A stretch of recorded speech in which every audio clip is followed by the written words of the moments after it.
Chapter 16. I'm halfway to my car when I hear Ethan's voice calling out across the parking lot.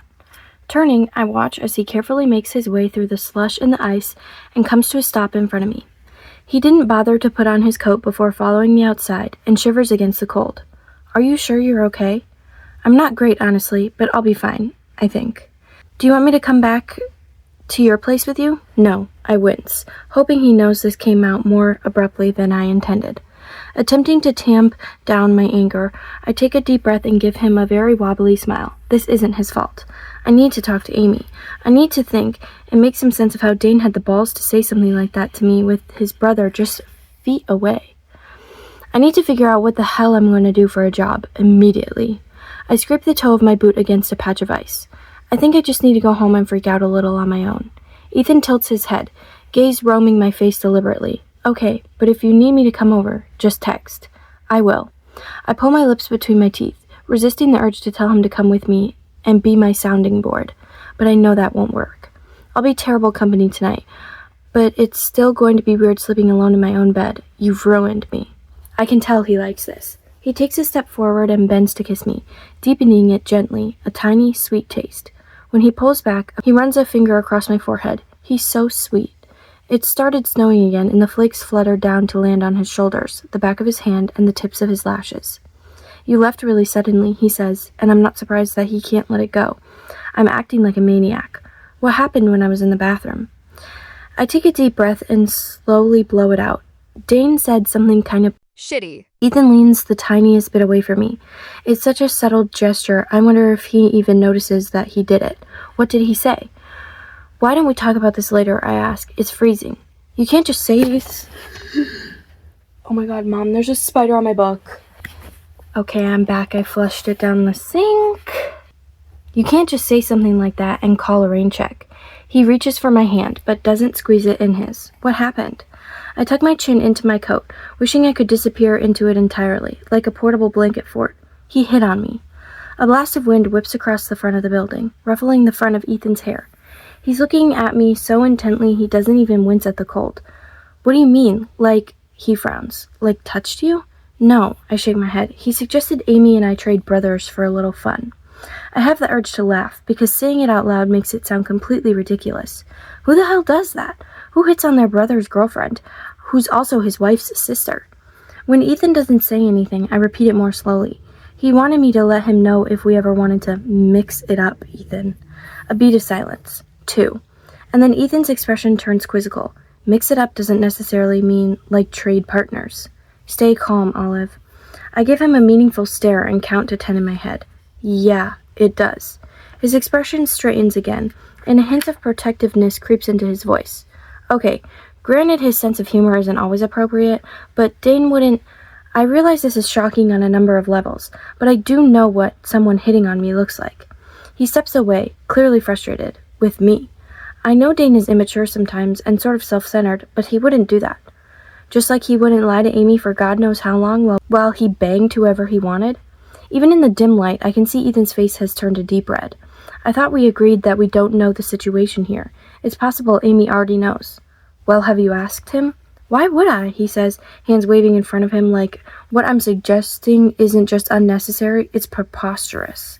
Olive, we agreed to let that go. That was before he propositioned me while you were in the bathroom.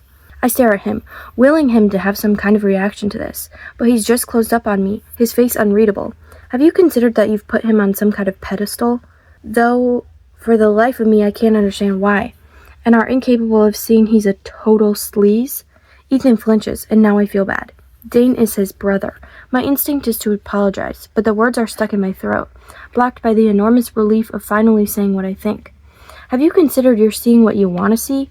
I straighten. What is that supposed to mean? That I want Dane to hit on me? He's shaking, and I'm not sure if it's from the cold or anger. It means that maybe you're pissed off about losing your job, and you're in the habit of being bitter about everything Amy has that you don't, and you're not objective about any of this. This feels like a physical punch to my stomach, and I take an instinctive step back. Flames on the side of my face. His shoulders fall immediately. Shit. I didn't mean, yes, you did. I turn around and keep walking to my car. His footsteps follow across the salted asphalt.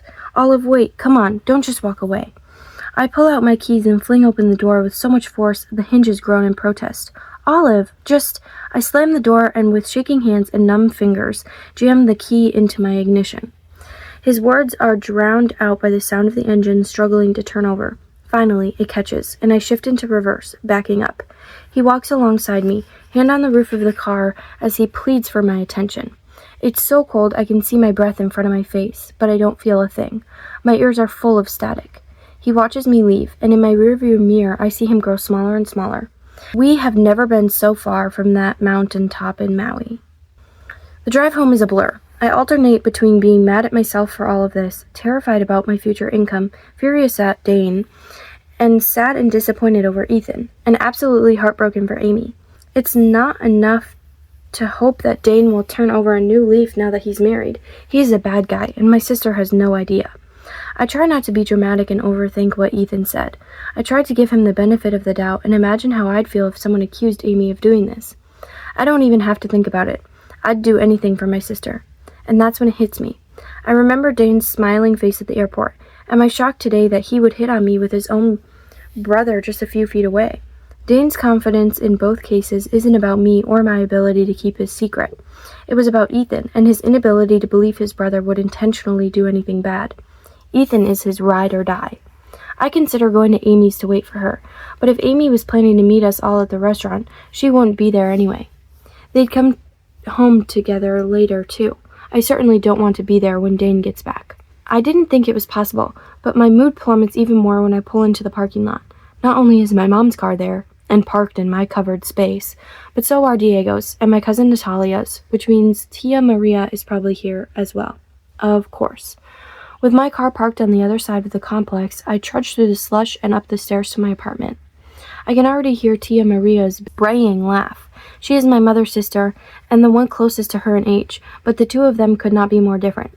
Mom is polished and fussy. Tia Maria is casual and laughs constantly, and whereas Mom has only me and Amy, apparently having twins was plenty for her, Tia Maria has 7 kids, each neatly spaced 18 months apart. It wasn't until I was in 5th grade that I realized not everyone has 19 first cousins. Although our nuclear family is relatively small compared to the rest of the Torres and Gonzalez crew, a stranger would never know that only 4 of us lived in our house when I was growing up, because at least 2 other people were always there. Birthdays were enormous affairs. Sunday dinners routinely had 30 people at the table, and there was never any place to sulk alone. Apparently not much has changed. I'm pretty sure she's a lesbian, Tia Maria says as I close the door behind me. She looks up at the sound and points to Natalia. Tell her, Olive. I unwind my scarf from my neck and stomp the snow from my boots. After the slushy walk through the parking lot, my patience is already thin. Who are we talking about?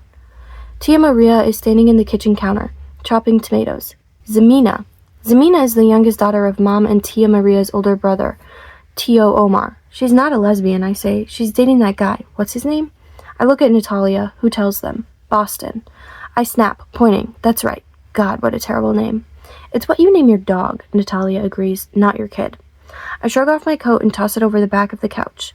Mom immediately steps away from the dough she's rolling and crosses the room to pointedly hang it up. Stopping in front of me, she pushes my damp hair off my forehead. You look terrible, mija. She turns my face from side to side. Eat something. Kissing my cheek, she heads back to the kitchen.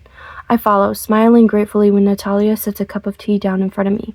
For as much as I complain about my family always being in my business, having them here is admittedly pretty great. But this also means I can't avoid telling Mom that I was fired. A haircut doesn't mean someone's gay, Mom, Natalia says. Tia Maria looks up at her ridiculously. Have you seen it? It's all short on the sides and blue on the top. She did it right after. She drops her voice to a whisper. The wedding. Both Mom and Tia Maria make a sign of the cross. Why would you even care if she's gay? Natalia motions to where Diego is watching TV on my couch. Diego is gay, and you don't care about that. At the sound of his name, he turns his face to us. Diego came out of the womb gay, Tia Maria says, and then turns to him. I swear you had copies of Vogue under your mattress instead of dirty magazines. Nobody gets porn from magazines anymore, Mom, Natalia says. Tia Maria ignores her. I don't care if she's gay. I just think we should all know so we can find her a nice girl. She's not gay, Diego says. Then why did I find a dildo in her sock drawer? Tia Maria asks the room. Diego groans and pulls a pillow over her face. Here we go. Natalia turns to face her mother. She's 33. What were you doing in her sock drawer? Tia Maria shrugs as this information is irrelevant to the story. Organizing. It was purple and huge with a little... She moves her finger in front of her to indicate what she means. Wiggly thing on one side. Natalia presses her hand to her mouth to stifle a laugh, and I take a sip of my tea. It tastes like sadness in hot water. My mom stops chopping and sets down her knife. Why would that mean she's a lesbian? Tia Maria blinks at her, because lesbians use those strap-on things. Mom, stop, Natalia says. Lots of people have vibrators. I have a whole box full of them, she says, waving in my direction. You should see Olive's collection. Thanks, Nat. My mom picks up a glass of wine and takes a large gulp. It seems smart to be a lesbian right now. Men are awful. She is not wrong. I lean a casual hip against the counter. So, why are you guys cooking at my apartment, I ask, and when are you going home? Natalia turns off the stove and moves her pot to an empty burner. Your dad needed some stuff at the house. That's it. That's the entire answer. And in this family is plenty. Dad rarely goes to the house. He lives alone in a condo near Lake Harriet, but when he does visit, my mom evacuates the premises immediately. The rare times she feels spunky enough to stick around, she'll commit to some pretty petty sabotage. Once, she pulled out his collection of vinyl records and used them as trivets and coasters. Another time, when he stopped by before a week-long business trip, she put a whole fresh trout under one of the seats in his car, and he didn't find it until he got home. It was in August. I wish I'd be born lesbian, Mom says. Then you wouldn't have me, I counter. She pats my cheek. That's okay. I meet Natalia's eyes over the top of my mug and fight the laugh that is bubbling up inside of me. I worry that if it escapes, it could turn into hysterical cackles that would immediately transition into choking sobs. What's with you? Tia Maria asks, and it takes me a moment to realize she's talking to me. She's probably tired from her new boyfriend. Natalia sings and does a little sexy dance back over to the stove. I'm surprised he wasn't with you. We only came in because his car wasn't out front. God knows what we'll see. They all spin out of control about me and Ethan for a few minutes. Finally, C'était va passo al tren. So perfect, so funny, because they hated each other. Twins dating brothers. Is that even legal? Before I'm able to get them back into orbit, Diego walks into the kitchen and burns himself sneaking something from the frying pan. I'm not sure we're still a thing, I warn them. Maybe we are. We had a fight. I don't even know. Everyone gasps, and a small, dissociated piece of me wants to laugh. It's not like Ethan and I have been together for years. My family just gets so immediately invested, but then again, so did I. I can't think about things with us being over. It pushes a spike of pain through me, and wow, did I kill the mood. I debate for about 3 seconds whether I'm going to bother telling them that I also lost my job, but now I am. If Dane tells Amy, and then Amy talks to one of my cousins, and Mom finds out that I got fired and didn't tell her, she will call all of her siblings before I know it. I will have 40 text messages from my aunts and uncles, all demanding that I call my mother immediately. Facing it now is going to be terrible, but it's still infinitely easier than the alternative. Also, I say, wincing, I lost my job. Silence swallows us all, slowly, very slowly. Mom puts down her glass of wine, and Tia Maria picks it up. You lost your job? Cautious relief takes over her face when she says, You mean the Butake job? No, Mommy, the one I started today. Everyone gasps, and Diego comes up, wrapping his arms around me. No, he whispers. Seriously? I nod. Seriously. Tia Maria takes my hand and then glances at Mom and Natalia, eyes wide. Her expression screams, It is taking everything in me not to call everyone in the family right now.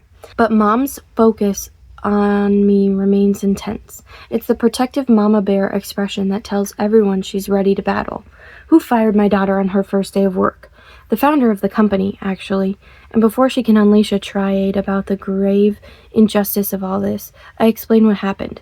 She sits down on a bar stool and shakes her head. This isn't fair. You were in an impossible situation. I shrug. I mean, it's actually totally fair. I got a free vacation. I didn't have to lie about it. It's just my luck he showed up and I got caught. Natalia rounds the counter to hug me, and I'm swallowing every few seconds just to keep from crying, because the last thing I want is for Mom to worry about me, when although she doesn't know it, she's going to need to save all her maternal sympathy for Amy. Call your father, Mom says. Have him give you some money. Mommy, I'm not going to ask Dad for money. But Mom is already looking at Natalia, who picks up her phone to text my father on my behalf. Let me talk to David, Tia Maria says, referring to Tio Omar. And Tia Sylvia's oldest son, the owner of a pair of popular restaurants in the cities. I bet he has a position for you. There are some benefits to having an enormous family. You are never on your own to solve a problem. I don't even care if David would have me washing dishes. The prospect of a job is such a huge relief, I feel like I'm melting. Thank you, Tia. Mom gives her sister a look. Olive has a PhD in biology. You want her to be a waitress? Tia Maria throws her hands up. You're going to look down your nose at a job? Where's her rent going to come from? No one in this family is too good for any job that helps us pay our bills. I step between them, kissing Tia Maria's cheek and then Mom's. I appreciate any help I can get. After Butake, I applied for all the local jobs I'm qualified for anyway, and only Hamilton offered me a position. Right now, I'm so exhausted, I'm not feeling picky. Tell David I'll call him tomorrow, okay? At this point in the day, I'm running on fumes. With at least one stress settled, the prospect of a job. My body deflates all at once. I feel like I could fall asleep standing. Although the food they're making smells amazing, I know I'll have a fridge full of it tomorrow, and I'm not all hungry right now. I throw a mumbled good night at them, and no one argues when I shuffle down the hall to my bedroom. Flopping on my bed, I look at my phone. I have a couple texts from Ethan I'll read tomorrow, but I open my messages with Amy. She texted me about an hour ago. Holy shit, Ollie, Dane told me about your job. I just tried to call you. I'll call you tomorrow. Okay, sweetie, love you. Love you too. Dreading the conversation that I'm going to have with my sister tomorrow, I drop my phone onto my bedside table and pull the comforter over my head without bothering to get undressed. I close my eyes and fall into a restless sleep to the sounds of my family in the next room. Chapter 17. Because the early bird gets the worm or whatever, Amy is at my front door before the sun is even fully up. She's clearly already gone to the gym, all swinging ponytail and dewy complexion. She sets a bag with a set of clean scrubs on the back of the couch, which means she's heading to the hospital from here. If the bounce in her step is anything to go by, Dane hasn't said a word about last night. In comparison, and we are nothing if not consistently on brand, I'm tired, not yet caffeinated, and I'm sure it shows. I barely slept last night, stressing over paying rent, what I need to say to Amy this morning, and what will happen with Ethan when we finally talk about all of this. I have no plans for today or tomorrow, which is a good thing considering I need to call David and beg for a job. Once I opened Ethan's texts from last night, I saw there were only 2, and they said simply, call me, and headed to bed, but let's talk tomorrow. Part of me is glad he didn't bother trying to apologize in texts, because I'm not a huge texter, and another part is mad he didn't even try. I know I need some distance until I talk to Amy, but I've also grown so used to having near constant contact with Ethan, and I miss him. I want him to chase me a little, since I'm not the one who messed up here. Amy comes inside, embraces me tightly, and then bounds into the kitchen for a glass of water. Are you, totally freaking out? I'm sure she means the job situation, so when I say, yes, she really has no idea the scope of my anxiety right now. I watch her take down half the glass in a long gulp. Coming up for air, she says, Mom says David is going to hire you at one of his restaurants. That's awesome. Oh my God, Ollie, I can come in on slow nights and it'll be just like when we were kids. I can help with the job search or your resume, whatever. Shrugging, I tell her, that'd be great. I haven't had time to call him yet, but I will. Amy gives me a look that is half amused, half bewildered, that I seem to have forgotten how our family operates. Tia Maria called Tio Omar, and Tio Omar got in touch with David, and you're all set. I laugh. Oh my God. She swallows, nodding. Apparently he has a waitress position at Camellia for you. Huh, his nicest restaurant. I love my family. Cool. This makes Amy laugh in her disbelieving, oh, Olive, way. Cool? Sorry, I say. I swear, I'm so emotionally wrecked I can't even get it up to be excited right now. I promise to do better when I talk to David later. She sets her glass down. My poor Ollie. Is your stomach feeling better? My stomach?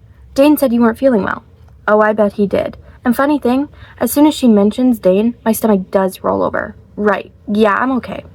Amy tilts her head for me to follow her as she carries her water into the living room and sits on the couch, legs crossed in front of her. Ethan ended up leaving early, too. She must note the look of surprise on my face because she raises a brow. You didn't know? I haven't talked to him since I left. I lower myself down beside her. Like, at all? I take a breath. I wanted to talk to you first. She frowns, confused. To me? Is this about how weird he was being? No, what do you mean? He was just really quiet, and about 20 minutes after I got there, he said he was going to head out. Dane said he probably had the same bug you had. I clenched my hands into my fists, and then imagined what it would be like to slam one of them into Dane's smug face. Actually, I wanted to talk to you about Dane.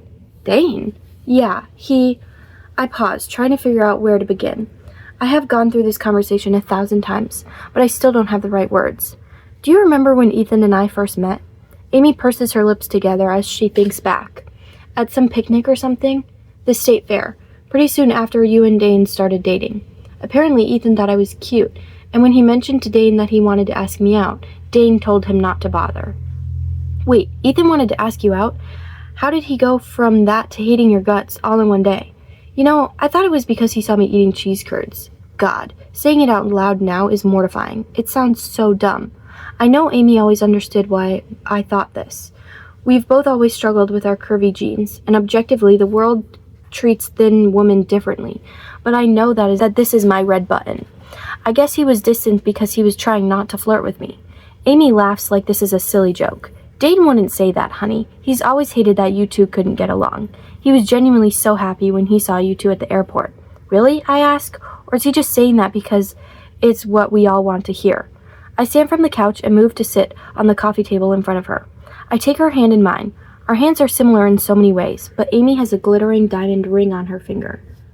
I say, still focused on our intertwined fingers, this is so hard to say, even to the person I know best in the whole world. I think Dane wanted to keep me and Ethan apart because he didn't want Ethan to let it slip that Dane was seeing other women when you first were together. Amy jerks her hand away like she's been shocked.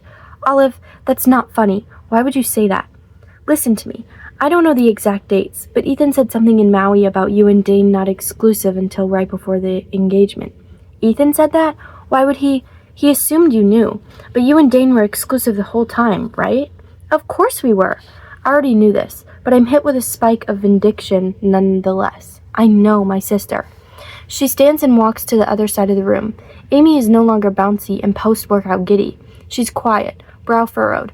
My sister fidgets when she's anxious, and right now she's tugging on her ring, absently spinning it around her finger. Being a twin means oftentimes feeling responsible for others' emotional well-being, and right now all I want to do is take it all back, pretend I'm joking and travel back to a time when I knew none of this. But I can't. I may never know what my ideal relationship looks like, but I do know that Amy deserves to be enough for someone, to be loved completely. I have to keep going. All the trips they took, Dane let you think they were Ethan's idea, that Ethan had planned them. They were Ethan's idea, like, objectively, she says. Dane wouldn't plan that kind of thing without talking to me first. Ethan planned stuff to get over Sophie, and because he's single, or was. She lets out a weird, surprised snort. He just assumed that Dane was free all of the holidays, too. Most of these trips were before Sophie, or during. I watch her look for more reasons to explain all this away, and say, look, I understand why that's what Dane wanted you to think. I wait until she meets my eyes, hoping she sees that I'm being sincere. It looks better for him if Ethan is the one who's constantly dragging Dane around the world on these crazy adventures. But Amy, Ethan hates to fly. You should have seen him on the plane to Maui. He could barely keep it together. He gets seasick too, and seriously, he's such a homebody, like me. I honestly can't imagine Ethan planning a surfing trip to Nicaragua now. Like, the idea makes me laugh. Dane was using Ethan as an excuse to go and do stuff and to see other women. There's at least one other woman that Ethan mentioned. Where the fuck is your tinfoil hat, you psycho? Amy growls. I'm supposed to believe that my husband is that manipulative? That he's been cheating on me for what, 3 years? Do you really hate him that much? I don't hate him, Amy. At least I didn't.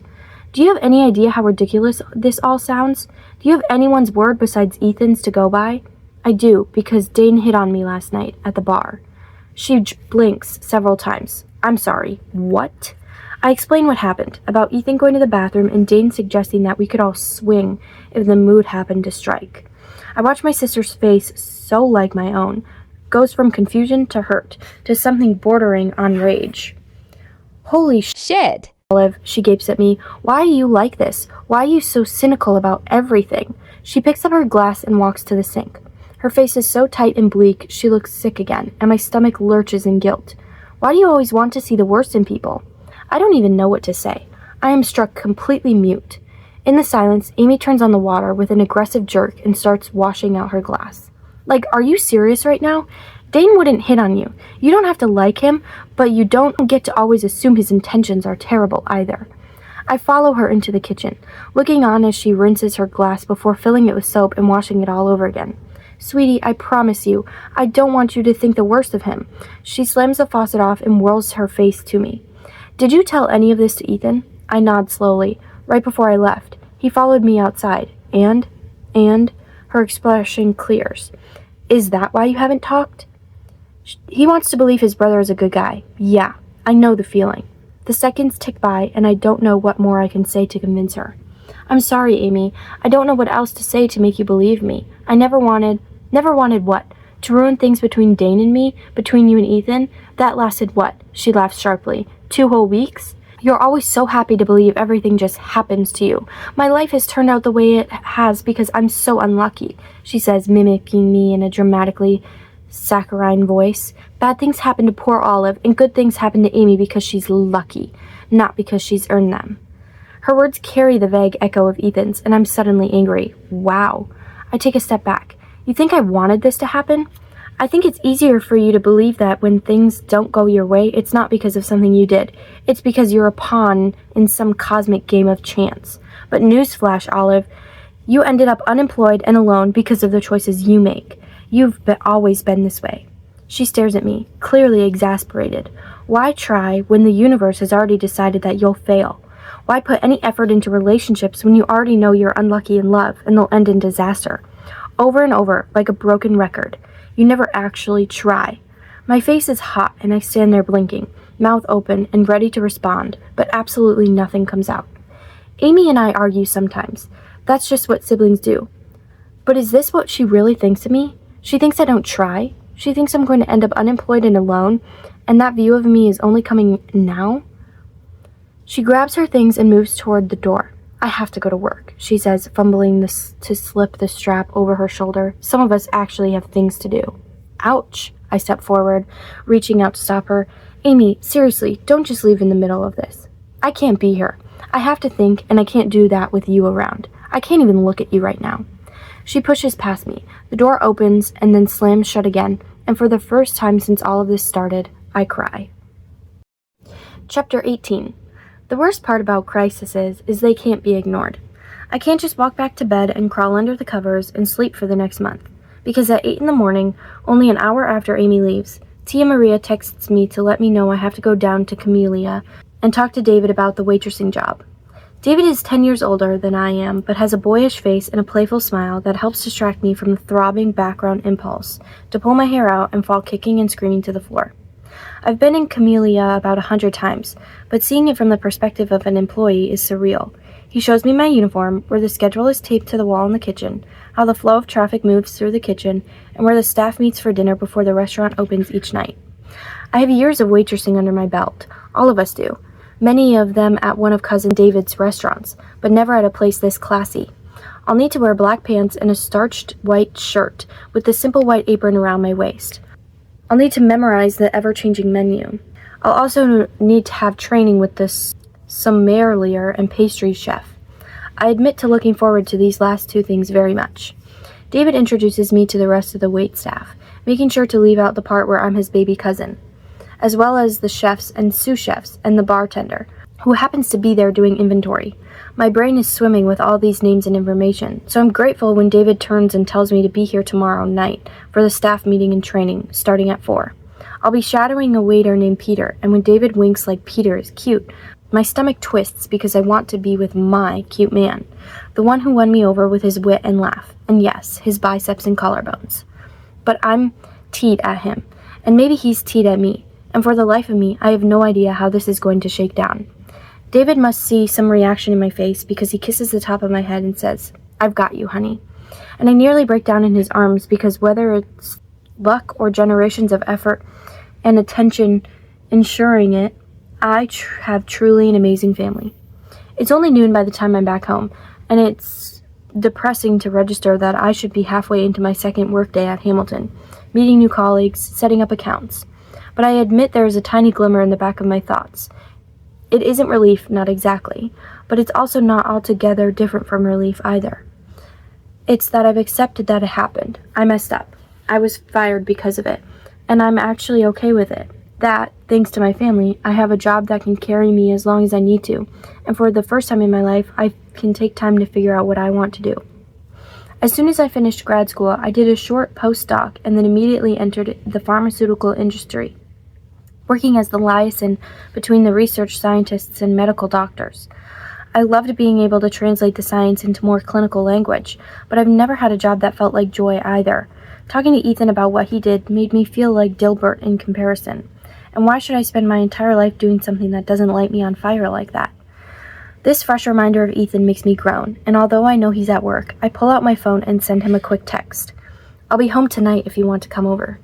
He replies within a few minutes. "I'll be there around 7. I know he isn't the most emotionally effusive guy, but the tone of his last 3 texts send me into a weird panic spiral, like it's going to take more than a conversation to fix whatever is going on with us, even though I didn't do anything wrong. I have no idea what his perspective is on any of this. Of course, I hope that he believes me and that he apologizes for last night, but a tight lead ball in my stomach warns me that it might not go that way. Looking at my watch, I see that I have 7 hours until Ethan gets here. I clean, I grocery shop, I nap. I memorize the Camellia menu. I stress bake, and it only eats up 5 hours. Time is inching along. This day is going to last a decade. I can't call Amy and ramble about any of this, because I'm sure she's still not speaking to me. How long is she going to keep this up? Is it possible that she'll believe Dane indefinitely, and I'll have to eat my words even though, again, I haven't done anything wrong here? I put the menu down on my coffee table and sprawl on the carpet. The possibility that this rift between me and Amy could become permanent makes me lightheaded. It would probably be a good idea for me to hang out with someone for distraction, but Diego, Natalia, and Jules are all at work. Mom will only worry if she knows what's going on, and calling anyone else in my family will result in 15 people showing up on my doorstep, with sympathy dinner later when Ethan and I are trying to hash things out. Thankfully, he doesn't make me wait. He comes over right at 7, holding takeout from Tibet Kitchen that smells so much more appealing than the pizza I'd ordered for us to share. "Hey," he says, and gives a little smile.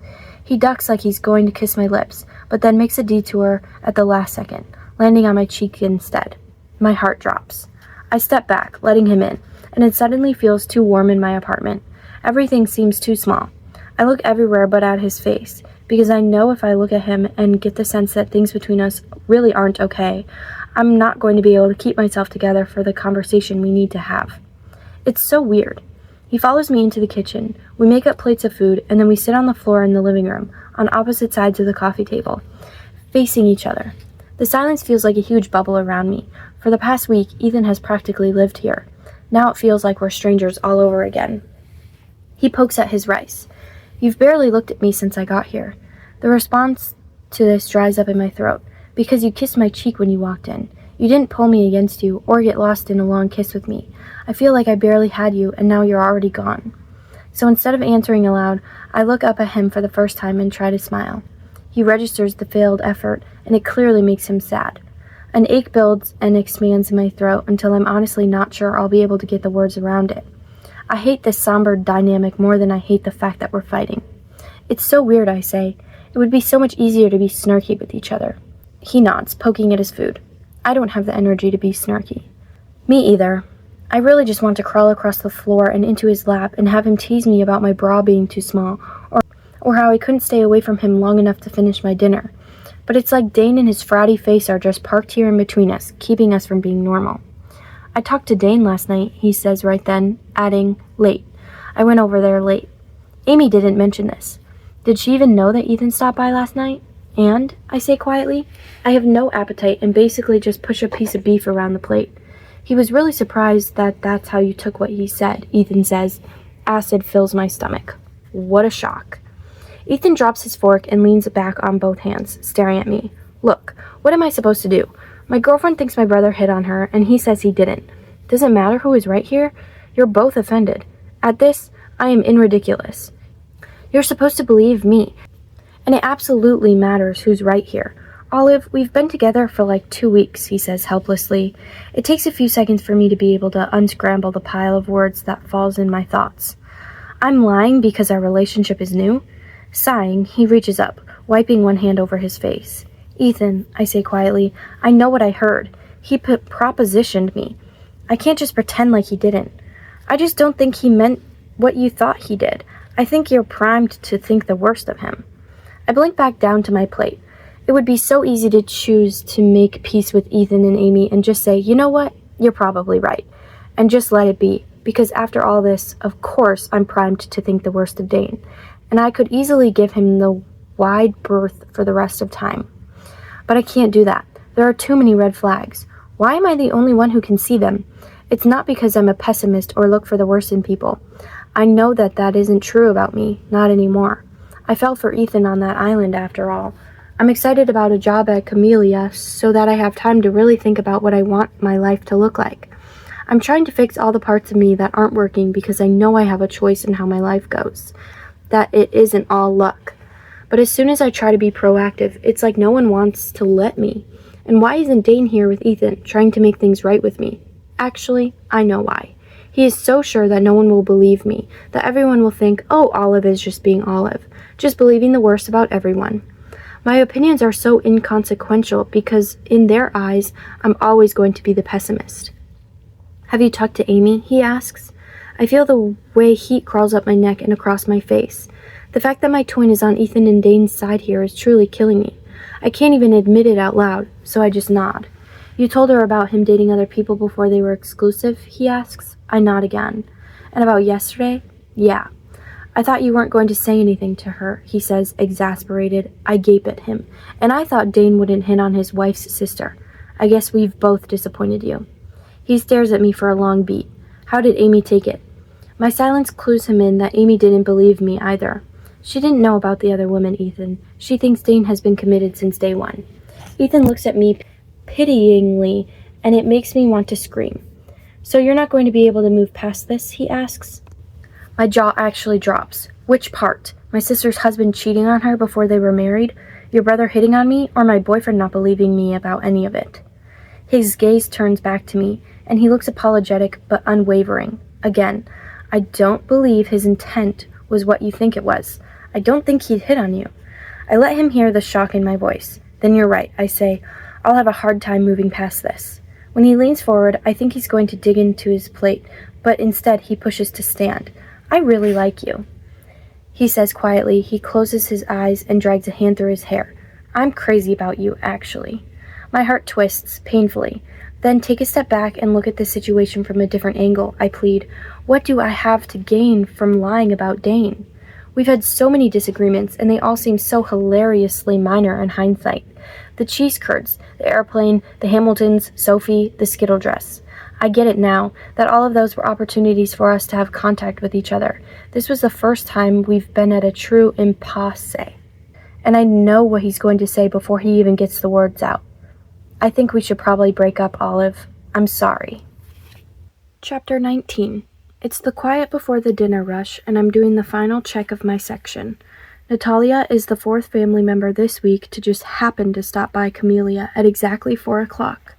She said she wanted to say hi to David because she hasn't seen him in forever, but I know that's bullcrap because Diego, who came by yesterday to hassle me about a similarly flimsy story, said both David and Natalia were at Tia Maria's less than a week ago.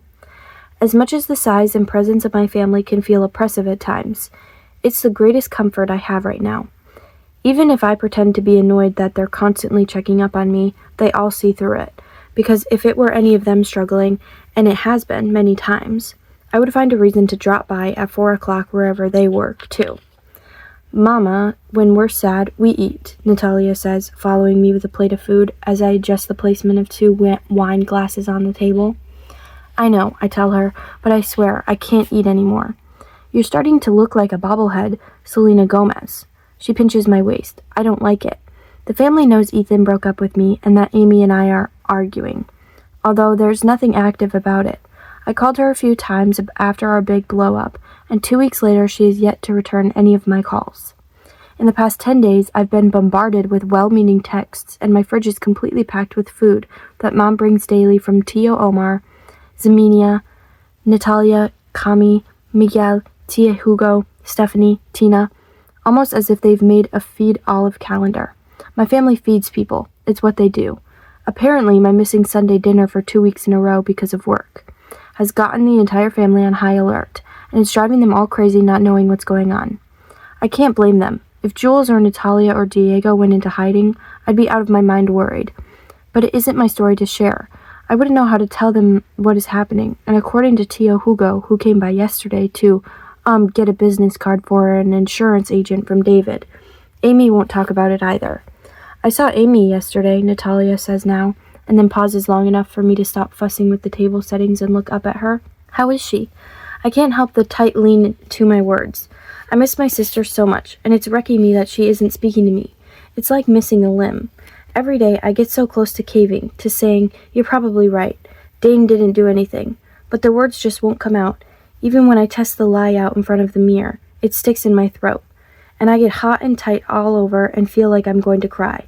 Nothing all that terrible even happened to me, other than losing my job, my sister, and my boyfriend in a 24-hour period. But I still feel a kind of burning anger toward Dane, as if he slapped me with his own hand. Natalia shrugs and picks a piece of lint off my collar. She seems stressed. She was asking me about someone named Trinity. Trinity, I repeat, digging around in my thoughts to figure out why the name sounds familiar. Apparently, Dane had a few texts from her, and Amy saw them on his phone.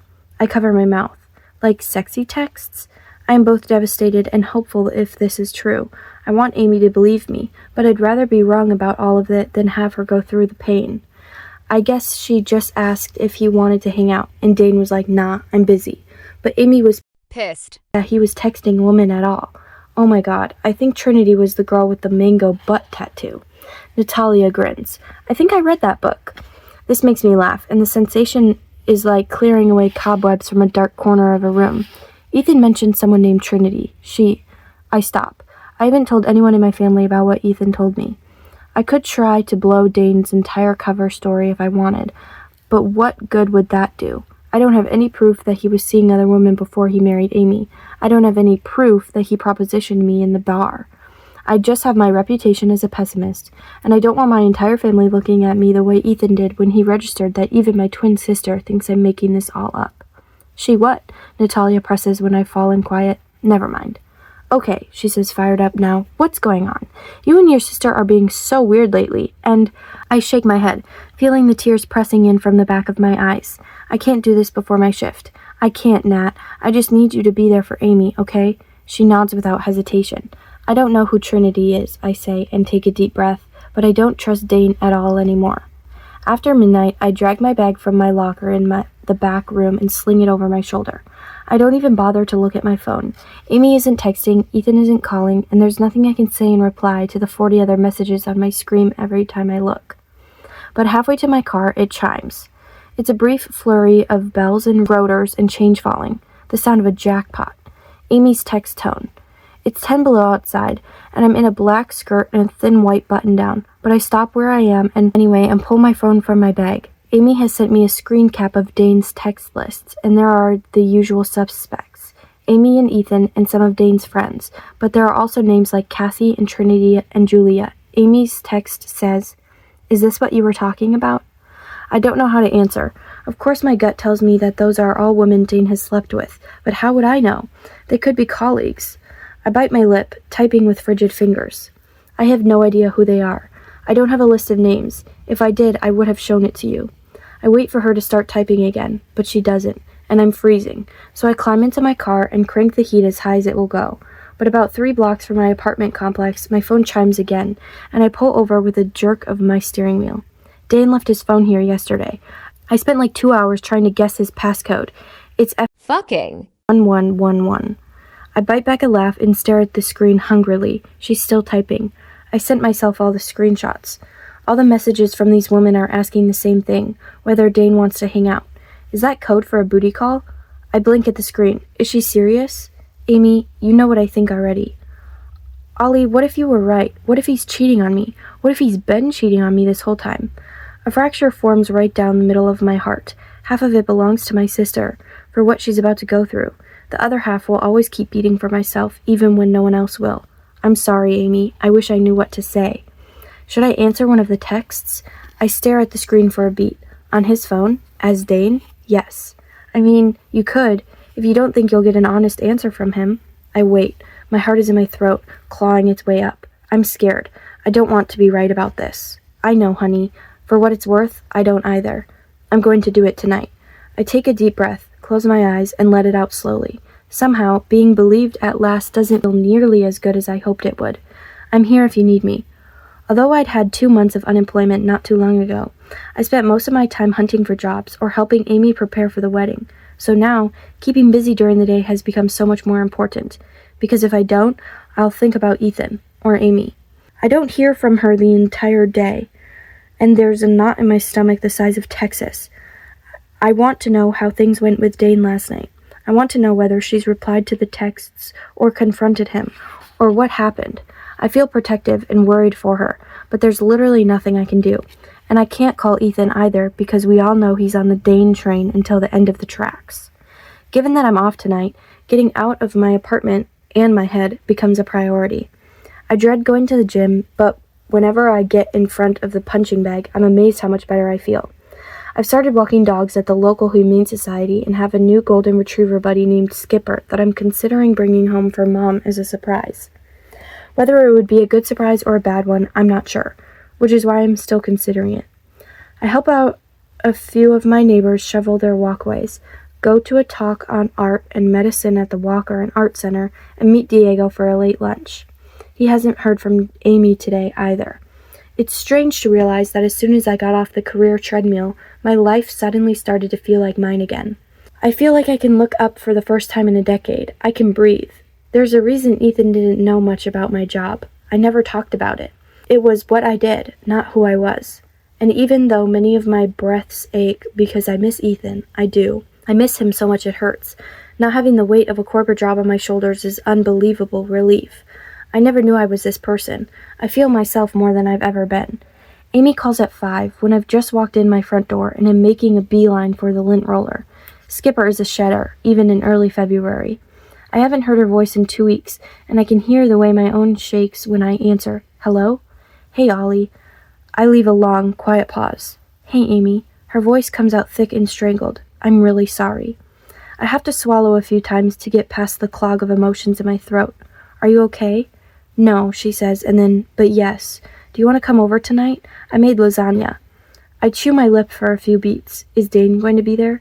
"He'll be here later," she admits. "Please, Ollie, I really want you to be here tonight." There's something about the way she said it that makes me feel like it's more of a sister reconnecting time. Okay, I'll be over in 20. I look at myself in the mirror every day, so I shouldn't be so jarring to see Amy standing on her porch waiting for me. But it is. We've never gone 2 weeks without seeing each other, even in college. I was at the U, she was at St. Thomas, and even in the busiest week, we still saw each other at dinner on Sundays. I wrap my arms around her as tight as they'll go and squeeze even tighter when I can tell she's crying. It feels like that first inhale after holding my breath as long as I can. "I missed you," she says through a sob into my shoulder. "I missed you more." "This sucks," she says. "I know." I pull back, wiping her face. "How are you?" She trails off, and when we sort of stand there, grinning at each other through the telepathy because the answer is obvious. My wedding was ruined by food poisoning, I missed my honeymoon, and now my husband may be cheating on me. I'm alive. Is he home? Work. She straightens, taking a deep breath and pulling herself together. He'll be home around 7. She turns and leads me inside. I love their house. It's so open and bright, and I'm grateful that Amy has such a strong decorating sense, because I assume if it was left up to Dane, the decor would be a lot of Vikings purple, dartboards, and maybe some hipster leather couches and a craft cocktail cart that he'd never use.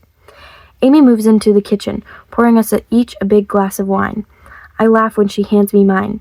"Oh, so it's that kind of night." She nods, smiling, even though I can tell there's nothing happy happening in her body right now. You have no idea. I still feel like I have to tiptoe around the topic, but I can't help but ask. "Did you take his phone last night? What's the latest?" I did. Amy takes a long drink and then looks at me over the rim of her glass. "I'll tell you about it later." She tilts her head, indicating that I should follow her into the family room. where she's already got our plates of lasagna set up on 2 TV trays. "Well, this looks comfy," I tell her. She curtsies, flops down onto the couch, and hits play on The Big Sick. We missed it in the theater and kept meaning to watch it, so there's a sweet little ache that rises in my throat knowing that she waited to see it with me. The lasagna is perfect, the movie is wonderful, and I almost forget that Dane lives here. But then an hour into the movie, the front door opens. Amy's entire demeanor shifts. She sits up, hands on her thighs, and takes a deep breath. "You okay?" I whisper. Am I here for moral support while she confronts her husband? I can't decide whether that would be fantastic or excruciating, or both. I hear Dane drop his keys on the counter, shuffle through the mail, and then call out, "Hey, babe." "Hey, honey," she calls back brightly, falsely, and it is so incongruous with the bleak way she looks at me. My stomach drops in a weird burst of anticipatory stress, and then Dane is there in the doorway. He sounds surprised and displeased. "Oh, hey, Olive." I don't bother turning around. "Go to hell, Dane." Amy chokes on her wine and then looks at me, eyes shining with amusement and tension. "Honey, there's lasagna in the oven if you want some." I can feel him still looking at the back of my head. I know he is. But he just stands behind me for a few more seconds before quietly saying, "Okay, I'll grab some and leave you two to it." "Thanks, hun," Amy calls out. She glances at her watch and then reaches for the remote, turning the volume down. I'm so nervous. I'm nauseated. "Amy," I say, leaning in, "what's going on?" "I texted them," she says. My jaw drops. I'm screaming inside. I see it, too, the tightness around her eyes, the way I can tell she's holding back tears. I had to do it this way. "Do what exactly, Amy?" I ask. But before she can answer, the doorbell rings. Amy's attention shoots over my shoulder, toward the door leading to the kitchen, and we listen as Dane walks across the tile entryway to answer it. Slowly, so slowly I can see that she's shaking, Amy stands. "Come on," she says quietly to me, and then she calls out to Dane with a calm clarity I can't believe, "Who's at the door?" I follow Amy out just as Dane is frantically trying to guide a woman back outside, and my blood pressure drops. Did she text the woman as Dane and invite them here? Oh my God. "Who is it, honey?" Amy repeats innocently. The woman pushes past Dane. "Who's that?" "I'm his wife, Amy." Amy stretches out her hand. "Which one are you?" "Which one am I?" The woman repeats, too thunderstruck to return Amy's handshake. She glances at Dane, and her face pales too. "I'm Cassie." Dane turns ashen and stares at my sister. "Babe." For once, I see Amy's jaw twitch at the pet name, and I want to shoot a rocket of joy into the sky because I knew she hated it and just pretended to like it. Twin powers for the win. "Excuse me, Dane," Amy says sweetly. "I'm in the middle of introducing myself to one of your girlfriends." I can see the panic in his eyes. "Babe, this totally isn't what you think." "What do I think it is, babe?" she asks, eyes wide with faux curiosity. Another car pulls into the driveway, and a woman slowly emerges, taking in the scene in front of her. She looks like she just got off work. She's wearing nurse's scrubs, and her hair is in a bun. It occurs to me that this is not how you dress for someone you're trying to impress. It's how you dress for someone you've known for a long time and are comfortable around. I can't help but glare at Dane. What a complete dirtbag. Amy looks at me over her shoulder and says to me, "That must be Trinity." Oh my God, my sister is currently blowing up Dane's game, and she doesn't even need a checklist to do it. This is nuclear-level madness. Dane pulls Amy aside, leaning down to meet her eyes. "Hey, what are you doing, hun?" "I thought I should meet them." Her chin shakes, and it's painful to watch. "I saw the messages on your phone." "I haven't," he starts. "Yeah," Cassie says quietly, "you have. Last week." She looks at Amy, then at me. "I didn't know he was married. I swear I had no idea." She turns around and makes her way back to her car, passing the other woman who's stopped several yards away.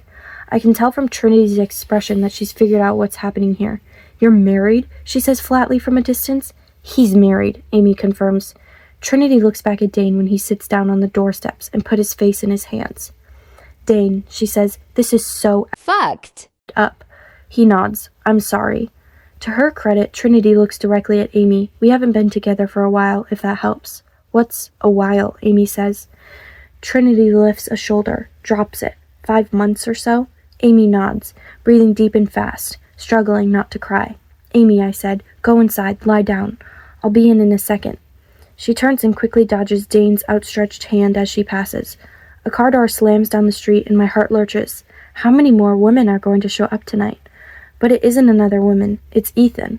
He's coming from work, wearing fitted gray pants and a blue dress shirt, looking good enough to climb. I'm shell-shocked by what's happening and trying to keep my shit together so I can be strong for Amy, but I still feel like I've been turned inside out at the sight of him. "Oh," Amy says from the door, loud enough for everyone to hear. "I invited Ethan too, Ollie. I think he owes you an apology." And then she quietly closes the front door behind her. Trinity meets my eyes and gives me a dry smile. "Good luck with this." Looking down at Dane, she says, "I thought it was weird that you texted me to come over after disappearing months ago." She gnaws her lip, looking more disgusted than upset. "I hope she leaves you." With that, she climbs into her car and pulls out of the driveway. Ethan has stopped a few feet away to watch this interaction, his brows furrowed in recognition. He turns his attention to me. "Olive, what's going on here?" "I think you know what's going on here." Dane looks up, eyes red and swollen. Apparently, he'd been crying behind that hand. "Amy invited them here, I guess." He lifts his hands defeated. "Holy shit. I can't believe what just happened." Ethan looks at me again, and then back at his brother. "Wait, so you really were?" "Just a couple times with Cassie," Dane says, "and Trinity about 5 months ago." I add helpfully, "This moment is in no way about me and Ethan, but I can't help but giving him my best I told you so face." Dane groans. "I'm such an idiot." I can see when Ethan realizes what he's hearing. It's like an invisible fist punches him in the chest, and he takes a step back before looking up at me with the clarity he should have had 2 weeks ago. God, it should be satisfying, but it isn't. Nothing about this feels good. "Olive," he says quietly, voice thick with apology. "Don't," I say. "I have a sister inside who needs me, and have zero time for him or his worthless brother. Take Dane with you when you go." Turning, I walk back into the house and don't even look back at Ethan as I close the door behind me. Chapter 20. It's a few hours before I get, and ignore, a call from Ethan. I can only assume he's busy dealing with Dane, but I'm also busy dealing with Dane, just less directly. I am packing up all of his clothes, and I can feel the intensity of Amy's desire to get him out of the house, because for maybe the first time in her life, it doesn't even occur to her to look for a coupon before she sends me off to buy a giant stack of boxes at Menards. I didn't want to leave her alone while I ran out, so I called Mom, who brought Natalia, Jules, Diego, and Stephanie, who apparently texted Tio Omar and his daughter Tina to bring more wine. Tina and Tio Omar also brought cookies, along with a whole carload of cousins. So, faster than you can say good riddance dirtbag, there are 22 of us working on packing up every personal trace of Dane Thomas and putting each box in the garage. Exhausted but accomplished, we all land on whatever empty, flat surface we can find in the living room, and it already feels like we have jobs. Mine is to cuddle Amy, Natalia's is to keep her wine glass full, Mom is to rub her feet, Tio Omar's is to refresh the plate of cookies every now and then. Jules and Diego are handling the music. Tina is pacing the room, detailing precisely how she's going to castrate Dane, and everyone else is cooking enough food for the next month. "Are you going to divorce him?" Steph asks carefully, and everyone waits for Mom to gasp, but she doesn't. Amy nods, her face in her wine glass, and Mom pipes up. Of course she's going to divorce him. We all stare at her, stunned, and finally she sighs in exasperation. "Ya basta? You think my daughter is dumb enough to get tangled up in the same stupid game her parents have been playing for 2 decades? Amy and I look at each other, and then burst out laughing. After a heavy beat of ridiculous silence, the entire room follows suit, and finally, even Mom is laughing too. In my pocket, my phone rings again. I peek, but don't get it hidden again fast enough because Amy catches a peek at my contact photo for Ethan on the screen before I can decline the call. Tipsy now, she leans into me. "Aw, that was a good picture. Where did you take that?" It's honestly a little painful to recall that day, when Ethan and I rented the hideous lime green Mustang and drove along the Maui coastline, becoming friends for the first time. He kissed me that night. "That was at the Nalakli blowhole," I tell her. "Was it pretty?" "It was," I say quietly. "Unbelievable, really. The entire trip was. Thank you, by the way." Amy squeezes her eyes closed. I'm so glad Dane and I didn't go. Staring at her, I ask, "Seriously? Why would I regret missing it now? We would have had more good memories ruined. I should have known it was bad omen when literally everyone but you and Ethan got sick at the wedding." She turns her glassy eyes up to me. It was a sign from the universe. Dios, Mom interjects. Diego holds up a finger. Beyonce. That you and Ethan are the ones who should be together, Amy slurs, not me and Dane. I agree, Mom says. So do I. Tio Omar calls from the kitchen. I hold up my hands to stop them all. I don't think Ethan and I are going to happen, guys. My phone rings again, and Amy stares at me, eyes suddenly clear. He's always been the good brother, hasn't he? He's been the good brother, I agree, but not the best boyfriend or the best brother-in-law. I lean forward, kissing her nose. You, on the other hand, are the best wife, sister, and daughter, and are very loved. I agree, Mom says. So do I, Diego says, lying across our laps. So do I, a chorus calls from the kitchen. The good brother continues to call me a few times a day for the next several days, and then transitions to texts that say simply, I'm sorry. Olive, please call. I feel like such an enormous jerk. When I don't respond to any of them, he seems to take the hint and stops trying to get in touch with me, but I'm not sure if that's better or worse. At least when he was calling and texting, I knew he was thinking about me. Now he might be focused on moving on, and I'm so conflicted over how that makes me feel. On the one hand, screw him for not having my back, for enabling his brother to be a terrible boyfriend and husband, for being obstinately obtuse about a serial cheater. But on the other hand, what would I do in the same situation to protect Amy? Would it be hard to see her as sketchy the same way it was hard for Ethan to see Dane? On top of that, Ethan was so perfect in all other aspects. Witty, playful, infatuated, and stellar in bed. It honestly feels so crappy to lose my boyfriend because we disagreed with a fight that didn't even involve us. Really, rather than because we weren't a good fit. We were a great fit. Our ending, by contrast, still seems so jagged and unfinished. About a week after Dane leaves, I move out of my apartment and into Amy's house. Amy doesn't particularly want to be alone, and it works for me too.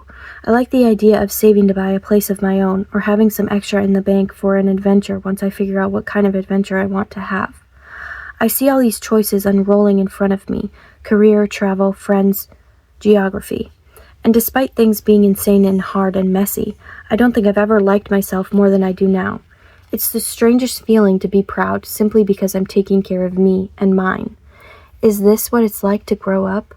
Amy is so oddly, constitutionally solid that once Dane picks up his stuff from the garage and officially moves out, she seems almost fine. It's almost as if the knowledge that he is trash is enough for her to get over him. The divorce doesn't seem like a wild good time, but she plugs ahead through her divorce checklist with the same calm determination with which she sent in the 1,000 sweepstakes entries to win the honeymoon. I'm going to have dinner with Ethan tomorrow, she says out of the blue while I make us pancakes for dinner.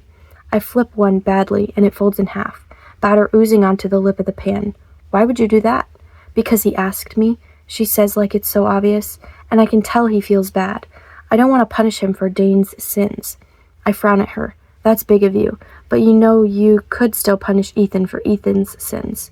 He didn't hurt me. Amy stands to refill her glass of water. He hurt you, and I'm sure he wants to own that too, but that's between the two of you, and you have to answer his calls first. I don't have to do anything where Ethan Thomas is concerned. Amy's silence leaves my words to echo back to me, and I realize how they sound. So unforgiving, but familiar. I haven't felt like that version of myself in so long, and I don't like it. Well, I amend, tell me how dinner goes, and I'll decide if he deserves a phone call. From what I can tell, Amy and Ethan had a great time at dinner. He showed her photos of our Maui trip, ate a sufficient amount of the blame for Dane's past behavior, and generally charmed her senseless. Yeah, he's really good at being charming over dinner, I tell her aggressively, unloading the dishwasher. Remember the Hamiltons in Maui? He told me about that, Amy says and laughs. Something about being invited to a club where they look at labia and mirrors. He drinks from her wine glass. I didn't ask for clarification. He misses you. I try to pretend like this doesn't absolutely thrill me, but I'm sure my sister sees straight through that nonsense. Do you miss him? She asks. Yes. There's no purpose in lying. A lot. But I opened my heart to him and he pinched it. I close the dishwasher and lean against the counter to face her. I'm not sure if I'm the kind of person who can open back up again. I think you are. But if I'm not, I say, then I think that means I'm smart, right? Amy smiles at me.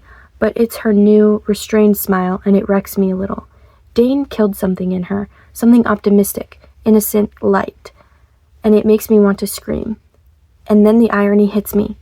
I don't want to let Ethan make me cynical again. I like my new optimistic and innocent light.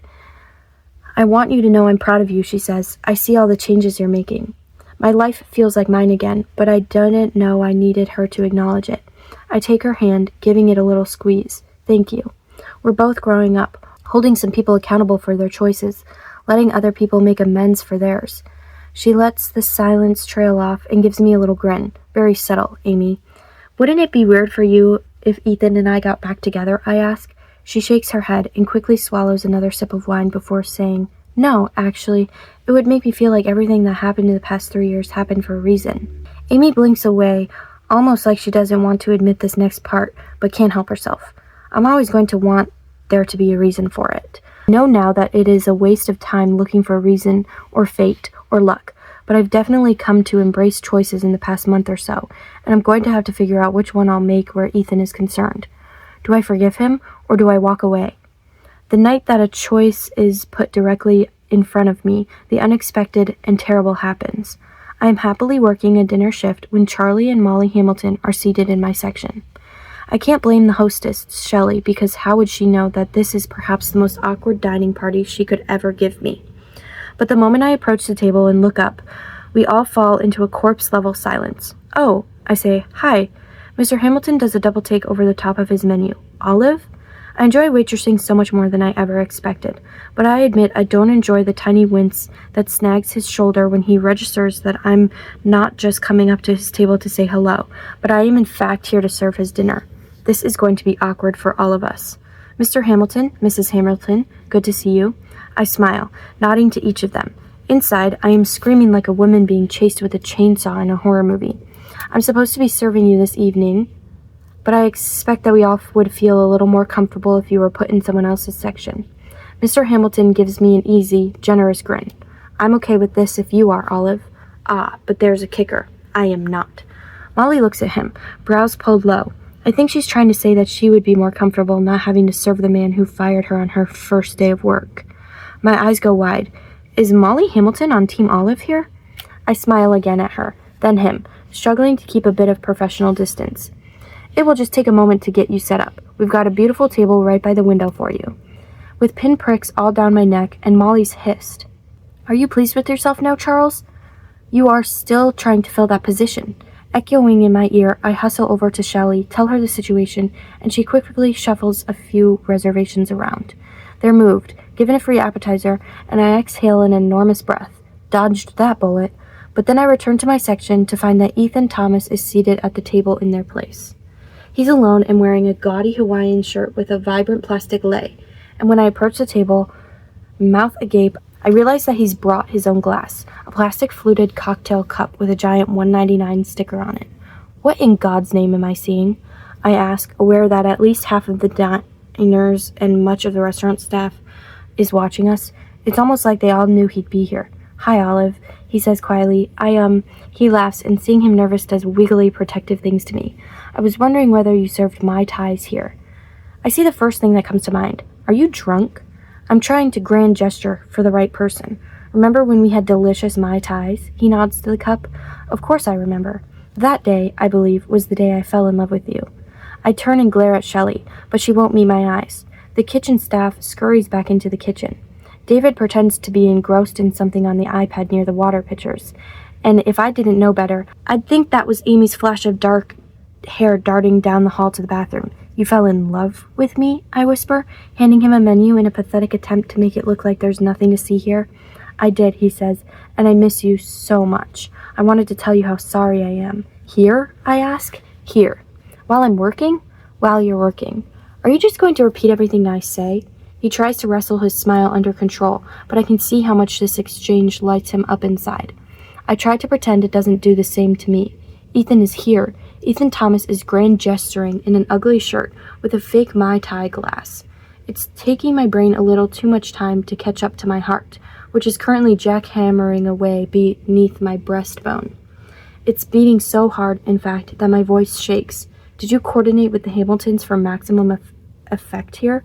The Hamiltons, he asks, and turns to follow my eyes over their table. Oh, ducking, he glances up at me, eyes comically wide, as if there's anywhere to hide in that shirt. Oh, Ethan. Wow, he whispers. They're here? That is a coincidence. And awkward. That's awkward? I look with meaning at his bright shirt and his day-glow green cup in the middle of the classy, muted dining room of Camellia. But instead of looking embarrassed, Ethan straightens, growling a quiet, "Oh, you're ready for awkward." He reaches up to begin unbuttoning his shirt. "What are you doing?" I hiss. "Ethan, keep your clothes." He shrugs out of it, grinning, and words immediately fall away, because beneath his Hawaiian shirt, he's wearing a shiny green tank top that strongly resembles— "Tell me that's not," I say, biting back a laugh that is so enormous, I'm not sure I'm big enough to contain it. "It was Julietta's." Ethan confirms and looks down at his chest. "We had it made out of her dress. Yours is presumably still intact in your closet." "I burned it," I tell him, and he looks like he's going to vehemently protest his decision. "Okay, fine. I didn't. I planned to." I can't help but reach out and touch the slippery satin. "I didn't realize you were attached to it." "Of course I am. The only thing better than you in that dress was you out of it." Ethan stands, and now everyone is really looking at him. He's tall, hot, and wearing a shiny green tank top that leaves nothing to the imagination. Ethan is in great shape, but still, that really is a terrible color, I say. He laughs giddy. "I know. Like, it says a lot that even someone as cute as you can't pull it off." I watch his smile turn into something heated and seductive. "You think I'm cute?" In a gross way. He laughs at this, and it honestly sends a sharp pang through my chest how much I love that smile on his face. "Cute in a gross way. Okay. You're the worst," I growl, but I'm grinning and don't pull away when he slides his hand to my hip. "Maybe so," he agrees, "but remember what I told you about my penny? How it isn't so much that the penny itself is lucky, but it reminds me of times when good things happened?" He gestures to the shirt and waggles his eyebrows. "I want you back, Olivia." "Ethan," I whisper and dart my eyes around, feeling the pressure of everyone's attention on us still. This moment is starting to feel like a reconciliation, and as much as my heart and lungs and lady parts are on board for that, I don't want to roll over the deeper issue here, which is that what he did by ignoring my truth wasn't okay. You really hurt me. We had this rare, awesome honesty, and so when you thought I was lying, it was really hard. I know, he bends so that his lips are right near my ear. I should have listened to you. I should have listened to my own instincts. I'm going to feel shitty about that for a long time. There are two responses in me. One is a joyful, "Okay, then let's do this." And the other is a fearful, "Oh, hell no." The first feels breezy and light, and the second feels comforting and familiar and safe. As good as it feels to be careful and to risk boredom and loneliness over heartache, I don't particularly want comfortable and safe anymore. "I guess you deserve another chance," I tell him, only inches away from his kiss. "You do give a great massage." His smile comes to rest on mine, and the entire restaurant erupts. All around us, people stand from their chairs, and I look up, realizing that men in the corner were Dad and Diego in wigs, and the table of women in the back was Mom, Tia Maria, Zemina, Jules, and Natalia. The woman in the hallway to the bathroom really was Amy, and the restaurant is filled with my family, who are all standing and clapping like I'm the luckiest woman alive. And maybe I am. Looking over, I see the Hamiltons near the window, standing and clapping too.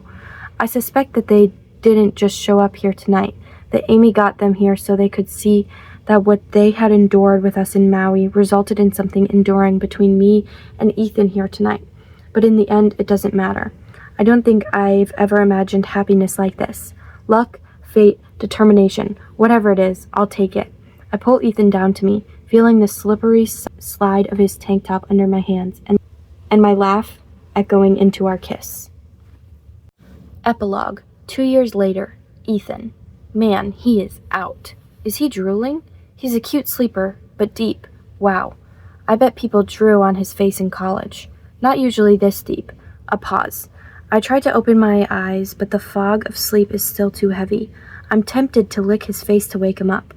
Would that be mean? Yes.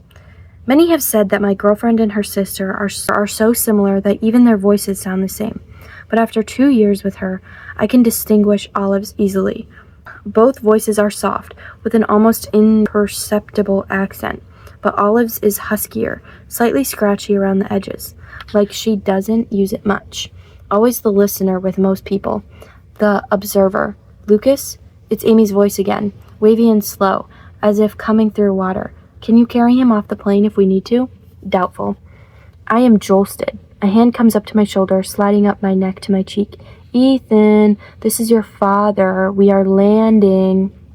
It isn't my father. In fact, it's Olive, speaking through her fist directly into my ear.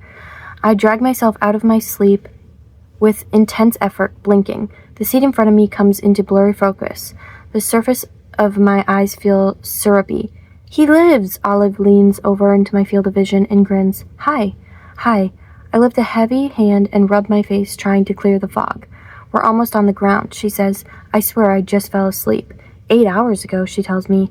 Whatever Dr. Lucas gave you worked well. I lean forward, looking past Olive in the middle seat and Amy on the aisle to where Amy's new boyfriend and my longtime friend and physician, Lucas Coliff, sits on the other aisle seat. I think you gave me a dose for a horse. He lifts his chin. You're a lightweight. I fall back against the seat, preparing to close my eyes again, but Olive reaches for me, turning my face to the window so I'll look. The view sucks the breath out of my throat. The intensity of color is like a slap. I missed this the first time we came to Maui, spending the entire flight pretending not to look at Olive's boobs through my anxiety haze. But below us, the Pacific Ocean is a sapphire, resting on the horizon. The sky is so blue, it's nearly neon. Only a handful of wispy clouds are brave enough to block the view. Holy shit, I say. Told you, she leans in, kissing my cheek. You okay? Groggy. Olive reaches up and tweaks my ear. Perfect, because first up is a dip in the ocean. That'll wake you up. Amy dances in her seat, and I glance at my girlfriend as she takes in her sister's reaction. Amy's excitement is infectious, and Olive's is nearly blinding.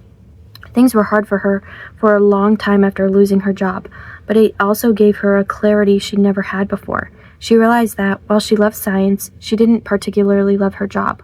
While waiting tables at Camellia, she served a woman who ran a nonprofit health advocacy center.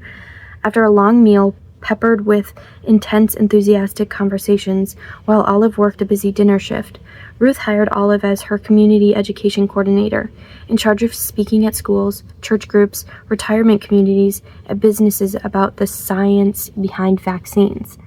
She gets to geek out all over the Midwest about the flu vaccine now. When she found out where the National Community Health Awareness Winter Conference would be this year, Maui, we knew it was fate. We owed Amy a trip to the island. The landing gear lowers, the plane crosses the coastline, and then sweeps over the lush landscape of the island. I glance down my row to where Amy has reached across the aisle to hold Lucas's hand. It's fitting that her first time in Maui should be done with someone who adores her with as much devotion as he does. And it's fitting that this time Olive and I are headed to Maui. I've got a real ring in my pocket.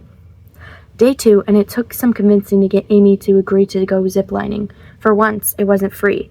And also, ziplining essentially requires jumping from a platform, trusting the harness, and flying through the air while hoping there really is a platform on the other side. For a woman like Amy, who relishes keeping a stranglehold on all of the variables possible at any given moment, ziplining isn't ideal. But it's one of the few things Olive and I didn't get to do on our first trip, and my girlfriend would hear no dissent. She did the research for the best location, bought the tickets, and now ushers us up to the platform for our first jump with a no-nonsense wave of her hand. Step right up, she says. Amy peers over the edge of the platform and then immediately takes a step back. Wow, it's high. That's a good thing, Olive reassures her. It would be way less fun to do this from the ground. Amy stares flatly at her. Look at Lucas, Olive says. Lucas isn't scared. He finds himself the object of all of our attention right as he's adjusting himself in the harness. Lucas gives her a little salute, but I tilt my head. Lucas probably isn't scared because Lucas regularly goes skydiving. You're supposed to be on my team, Olive growls. Team, listen to Olive because this will be fun, damn it. I'm always on that team. I pause and give her a winning smile. But is it a good time to suggest a better team name or no? She stares me down, and I fight a smile, because if I told her right now that with her blue shorts and white tank top and the blue harness and yellow helmet they've given her, she looks like Bob the Builder, she would murder me with her bare hands. Look, Amy, she says, and her mouth curls into a delighted grin. I'll go first. The first drop is 50 feet above a ravine with a platform 150 feet away. 2 years ago, Olive would have waited until everyone was safely on the other side before taking her turn. certain her bad luck would snap the cord or break the platform and end with us all crumbled on the forest floor. But now I watch as she stands behind the gate, following instructions to wait until her lead is strapped to the pulleys, and then steps out onto the platform. She hesitates for only a moment before taking off in a running leap and sailing, screaming, through the tops of the trees. Amy watches her go. She's so brave. She doesn't say it like an epiphany. She says it like it's a fact, something we've always all known about Olive, a core quality. And it's true, of course, but these little truths finally being spoken aloud are tiny, perfect revelations, dropped like jewels in Olive's palm. So even though Olive didn't hear this, it's still awesome to see Amy looking after her twin in wonder like this. Like she's still figuring out things about this person she knows as well as she knows her own heart. The last line of the day is one of the biggest in Hawaii, nearly 2,800 feet from platform to platform. The best part is there are 2 parallel lines. We can ride it in tandem. As we make our way to the top, I remind her where to keep her hands and to angle her wrists the opposite direction that she wants to turn. And remember, even though we're starting side by side, I'll probably make it there faster because I weigh more. She stops, looking up at me. Okay, Sir Isaac Newton, I don't need a lesson. A what? I wasn't giving one. You are mansplaining how gravity works. I go to argue, but her brows go up in a think before you speak, and it makes me laugh. She's not wrong. Leaning in, I press a kiss to the top of her yellow helmet. I'm sorry. She scrunches her nose, and my eyes follow the movement. Her freckles were the first thing I noticed about her. Amy has a few, but Olive has 12, scattered just across the bridge of her nose and over her cheeks. I had an idea of what she looked like before we met. Obviously, I knew she was Dane's girlfriend's twin, but I wasn't prepared for the freckles and how they moved with her smile, or the way adrenaline pumped into my veins when she pointed the smile at me and introduced herself. She didn't smile like that at me again for years. Her hair is curly from the humidity and coming loose from her ponytail, and even dressed like Bob the Builder, she's still the most beautiful thing I've ever seen. Beautiful, but also very suspicious. That apology was easier to extract than I expected. I run my thumb over a strand of her rebellious hair and push it back from her face. She has no idea how good my mood is right now. I'm struggling to find the right moment to propose, but I'm enjoying every second more than the one that came before it. It makes it hard to choose how and when to do this. Sorry to disappoint, I say. You and your arguing kink. With a blushing eye roll, she turns back toward the group. Shut up. I bite back my smile. Stop making that face. I laugh. How do you know I'm making a face? You're not even looking at me. I don't have to look at you to know that you're doing the derpy hard eyes thing. I bend to whisper in her ear. Maybe I'm making a face because I love you, and I like when you're argumentative. I can show you just how much I like it when we get back to the hotel. Get a room, Amy shares a commiserating look with Lucas as he's strapped into the pulley, and then she turns and meets Olive's gaze across the platform. I don't need to understand secret twin telepathy to know that Amy isn't just happy for her sister, she's elated.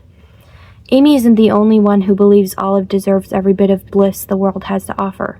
Seeing that tiny, salty woman crack up or melt or light up like a constellation gives me life. Now I just have to get her to agree to marry me. I think I found my moment when we're 4 nights in. We're given a sunset that's so surreal it feels computer-generated. The sky is this layered parfait of pastels. The sun seems reluctant to disappear entirely, and it's one of those perfect progressions where we can watch it slowly diminish in size until it's nothing but a tiny dot of light, and then poof, it's gone. It's right then that I hold my phone up, snapping a selfie of Olive and me on the beach. The sky is a calming purple blue. Her hair is blowing across her face. We're both a little tipsy. Our feet are bare, toes digging in the warm sand, and the happiness in our expressions is palpable. It's a great fucking photo. I stare down at it, spinning a little inside. I'm so used to seeing our faces together, so used to how she fits against my shoulder. I love her eyes, and her skin, and her smile. I love our wild moments and our quiet ones. I love fighting and fucking and laughing with her. I love how easy we look side by side.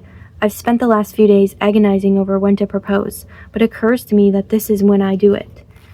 In this quiet space where we're just us, having a perfect night. Amy and Lucas are down the beach a ways, walking in the lapping waves, and so it feels like we have this little stretch of sand entirely to ourselves. I turn to her. My heart is a thunder inside of me. Hey, you. She grins at the phone, taking it from me. This is cute. It is. I take a deep breath, steadying myself. Caption this photo, she says, oblivious to my internal mayhem, my mental preparation for one of my biggest moments of my life. I say a little thrown, but thinking as I try to play along. And then she bursts out laughing. Here's one. She said yes. She leans into me, cracking up. Oh my God, this is a good picture of us. This is exactly the kind of vacation photos people in Minnesota put on their mantle in shell-encrusted frames to remind themselves of the sunshine when we are in desperate pit of winter. She hands the phone back to me. How many Minnesotans do you think got engaged on the beach?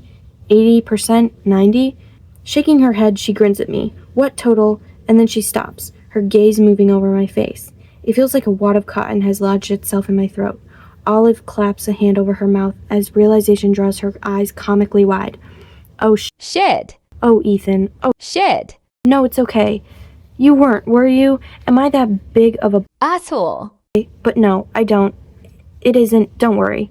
She gapes at me, eyes wide with panic as it becomes clear her sarcasm wasn't that far off the mark. I'm such a dick. I've broken your brain. I don't know whether to be amused by this destroyed attempt at proposing or bummed. It did seem like the perfect moment. I felt like we were on the same page, and then nope, not even a little. Ethan, Ollie, it's okay. You don't know what I was going to say. You think you do, but you don't. Based off her unsure look, I add, trust me, it's all good. I lean in, kissing her, trying to get her to let go with a gentle bite to her lower lip. A growl that has her softening beside me, opening her mouth to let me feel her. It escalates until we're both a little out of breath, wanting to take it to the next place where clothes come off and bodies come together. But although it's getting dark, it isn't that dark, or that empty out here on the beach. When I pull back and smile at her like everything's fine, I can sense the skepticism lingering in her posture, how she holds herself carefully like she doesn't want to make a wrong move. Even if Olive thinks I was going to propose, she still hasn't said anything like, I would say yes, you know, or I was waiting for you to ask, so maybe it's a good thing I didn't manage to get the words out. I know that her view of marriage has been marred by her parents and by Amy and Dane, but I also like to think that I've changed her views on long-term commitment. I love her wildly. I want to marry her, but I have to accept the reality that it isn't what she wants, and we can live just as happily together forever without that ceremony binding us. God, my brain is a blender all of a sudden. She lays down in the sand, pulling me gently back so that she can curl on her side, her head to my chest. I love you, she says simply. I love you too. Whatever you were going to say, sweetheart, let it go. She laughs, kissing my neck. Okay, fine. We need a new subject, something to help us limp away from this crash. You really like Lucas, don't you? I ask. It had taken Amy almost a year to start dating again after the divorce. Dane held out hope that she'd take him back and that they could work things out, but I didn't blame her for not wanting to try. My brother didn't just lose Amy's trust in all this. He lost mine too. Things between us have slowly gotten better, but we still have a long way to go. I do. He's good for her. I'm glad you introduced them. I didn't think Olive would ever welcome another guy into her sister's life. She was protective at first, but at dinner one night, Lucas, doctor, adventure seeker, and widowed father of the most adorable 4-year-old I've ever seen, won her over. Ethan, she says quietly, pressing small kisses up my neck and along my jaw. She holds her breath and then lets out a shaky exhale. I saw the ugliest dress the other day. I wait for her to continue, admittedly confused, but finally have to prompt her. Trust me, I'm riveted. Tell me more.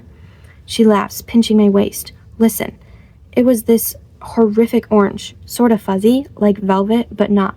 Something between velvet and felt. Velvet. This story keeps getting better. Laughing again, she bares her teeth against my jaw. I was thinking we could get it for Amy. As payback. I turn my face to hers. Up close, she's only individual features. Enormous brown eyes, full red mouth, high cheekbones, gently sloping nose. What? She rolls her eyes and growls. When she speaks, I see her bravery. It's the same Olive who blindly jumped from a platform to sail through the forest. I'm saying, maybe if we got married, she would have to wear the ugly dress this time. Struck dumb, all I can manage is, you want to get married? Suddenly, unsure of herself, Olive pulls back. Don't you? Yes, totally, absolutely. I trip over my words, gathering her back close to me. I didn't think, from earlier, I thought you weren't. She looks directly up at me. Chin up. I do. Olive slides over onto me, cupping my face. I think my joke earlier was totally Fruden.